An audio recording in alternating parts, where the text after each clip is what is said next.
বিসমিল্লাহির রহমানির রহিম। পথকলি development project একটি সামাজিক প্রতিষ্ঠান যারা এই সমাজের অসহায় বঞ্চিত শিশু থেকে শুরু করে বয়স বৃদ্ধদেরকে নিয়ে কাজ করে। চলুন তাদের কর্মকাণ্ডের কিছু ছোট ছোট অংশ আমরা দেখে নিই।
পথকলি ডেভেলপমেন্ট আপনারা দেখলেন যে বিভিন্ন সময়ে বিভিন্ন সামাজিক কর্মকাণ্ডগুলো করে আসে গরিব দুঃখীদের পাশে দাঁড়ানোর জন্য, এবং বিশেষ করে মাদ্রাসার এতিম ছেলে মেয়েদের পাশে এদের ভূমিকাটা সবচেয়ে বেশি থাকে।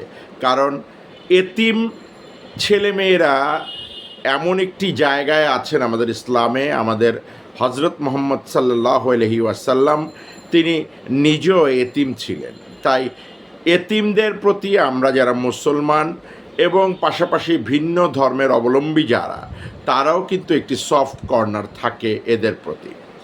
আসন্ন কোরবানির ঈদ আর কয়েকদিন পরে কোরবানি, পথকলি ডেভেলপমেন্ট চিন্তা করেছেন যে সেই মাদ্রাসার এতিম ছেলে মেয়েগুলো সহ যারা পথে ঘাটে ছিন্নমূল মানুষ আছেন, যারা সারা বছরও হয়তো 2 টুকরা মাংস খেতে পারেন না, কিন্তু এই কোরবানির ঈদে মানুষ যারা কোরবানি দেবেন তাদের বাসা থেকে মাংস সংগ্রহ করবে, হয়তো অনেকে হয়তো পারবেন না, কিন্তু তাদের কথা মাথায় রেখে পথকলি ডেভেলপমেন্ট চিন্তা করেছেন কোরবানি দেবেন।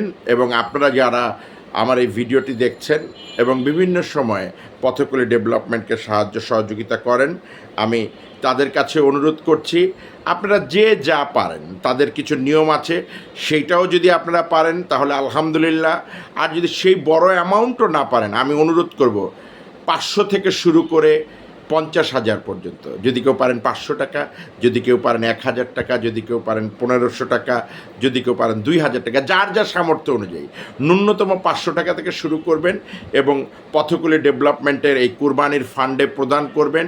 এবং আমি মনে করি যে এতিম এই শিশুগুলো যাদের বাবা মা নেই, আমাদের মতো বয়সে যারা এসেছেন তাদের অনেকেরই হয়তো, যারা এই মুহূর্তে এই ভিডিওটি দেখছেন, কারো হয়তো বাবা নেই, কারো হয়তো মা নেই, কারো হয়তো বাবা মা দুজনই নেই। একটা এতিম মানুষের কষ্ট যে কতটুকু শুধুমাত্র একজন এতিমই বুঝতে পারে, শুধুমাত্র একজন যে এতিম শিশু বুঝতে পারে তা না। আমরা যারা আজকে বয়সের এই পর্যায়ে এসেছি, আমরাও কিন্তু বাবা মার কষ্টটা ধুকে ধুকে বুঝি যে বাবা মা কাছে থাকলে কতটুকু ভালো লাগে। আর যারা ছিন্নমূল আছেন তারা তো প্রতিনিয়তই কষ্ট করে যাচ্ছেন, যুদ্ধ করে যাচ্ছেন সমাজের প্রতিটি স্তরে। যেভাবে দ্রব্যমূল্যের ঊর্ধ্বগতি বেড়েছে, সেই সাথে সাথে ছিন্নমূলদের পাশাপাশি মধ্যবিত্ত, নিম্ন মধ্যবিত্ত তারাও একটি যুদ্ধের সাথে লিপ্ত আছেন। সবাইকে ঈদ মোবারক, এবং সবাইকে অনুরোধ করব পথকুলি ডেভেলপমেন্টের সঙ্গে থাকুন। আমি সবসময় এই প্রতিষ্ঠানটির সঙ্গে আছি এবং আমার সামর্থ্য অনুযায়ী আমি তাদেরকে সাহায্য সহযোগিতা করে থাকি। আমি আপনাদের কাছে অনুরোধ করব, মহান রাব্বুল আলামিন আপনাদেরকে অবশ্যই এর প্রতিদান দেবেন, কারণ আমাদের ইসলাম ধর্মে প্রচলিত আছে যতই করিবে দান তত যাবে বেড়ে। তাই সেই দানের মহিমায়, ত্যাগের মহিমায় আমরা সবাই পথকুলি ডেভেলপমেন্টে আমাদের সামর্থ্য মতো সাহায্য করব। ভালো থাকবেন সবাই। আসসালামু আলাইকুম।